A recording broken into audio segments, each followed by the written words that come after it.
So I went to the Brandeis MLK Memorial Celebration that they had at the Shapiro Campus Center that was headed by Jamil Adams, who is the Dean of Diversity here. I thought it was incredible. It was the first time I'd gone. It was the fourth annual event. I hadn't been, obviously, for the 4 years that I'd been here, but my friends had been a couple of times, so we all went together. I'll go through this schedule of what went on, and then I'm going to look at it with perspectives of The Surveillance by Tony Bennett, and then Resonance and Wonder by Greenblatt. So the event started out with Jamil just talking, and then a woman who works at Brandeis, a white woman, came and spoke and sang, and she has this incredible voice.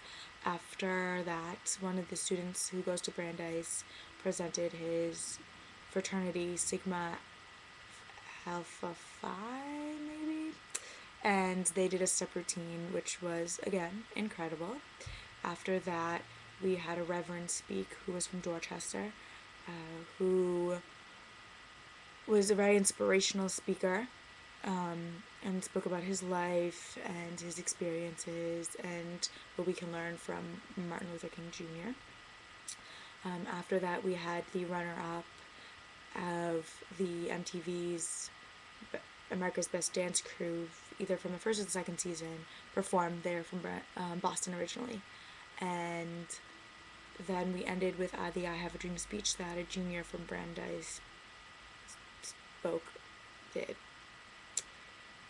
He basically reincarnated MLK, which was incredible, since he had big shoes to fill, not only with the Reverend himself, but with the student who had done it the previous 3 years, but who had graduated last year. So they needed to fill someone in to do that. I'll get into that in a moment. The entire event was great. I feel that the concept of surveillance in something like this is one more of person-to-person surveillance rather than power. Obviously, I was surrounded by people who had grown up with different traditions than I have, growing up in churches and with the gospel, and multiple times the Reverend and other people said, if you get excited about something, speak up, say something.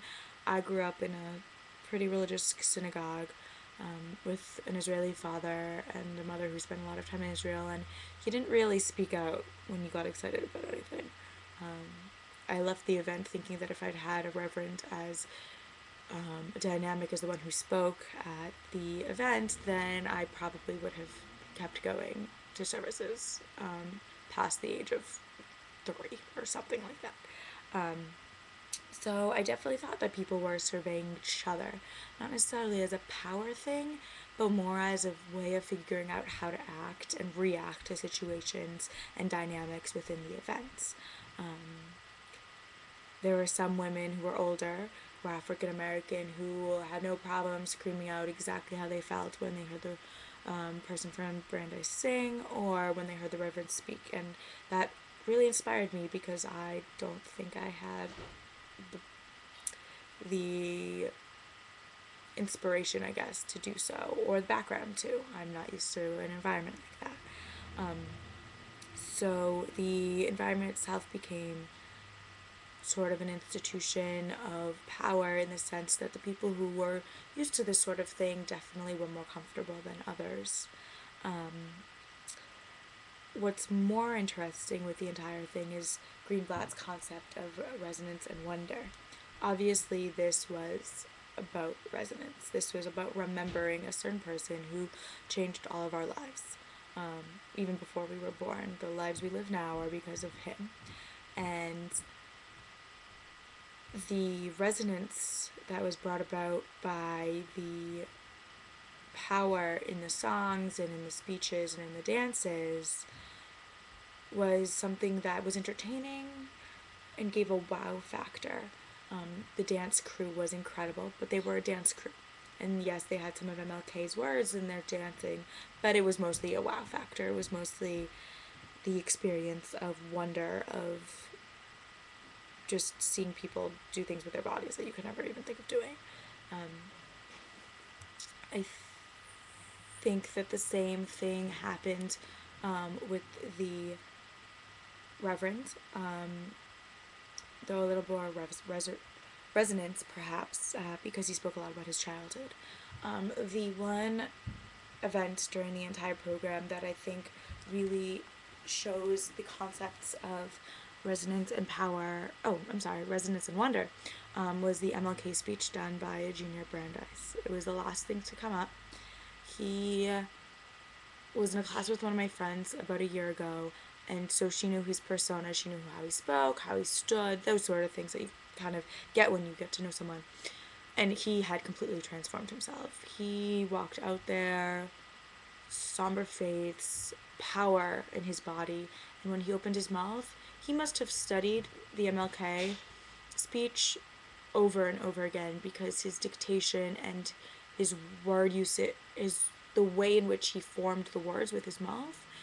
It, it was just, it was incredible. There were no words. So obviously there was a sense of resonance of bringing back MLK, and I think the sense of wonder came in how well he did what he did.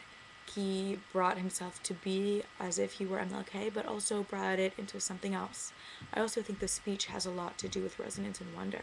The words themselves are just as poignant today as they were before, which in a sense brings wonder to the entire experience. It gives the shock factor. Barack Obama became inaugurated the next day, and yet these words that MLK said 60 years ago are still as powerful today as they were decades ago.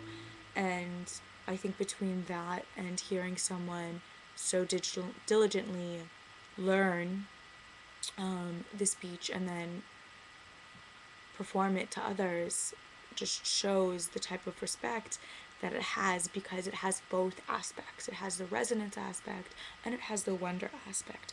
And I think that when both of those become part of the equation, then an experience becomes very unique and people are really able to understand things.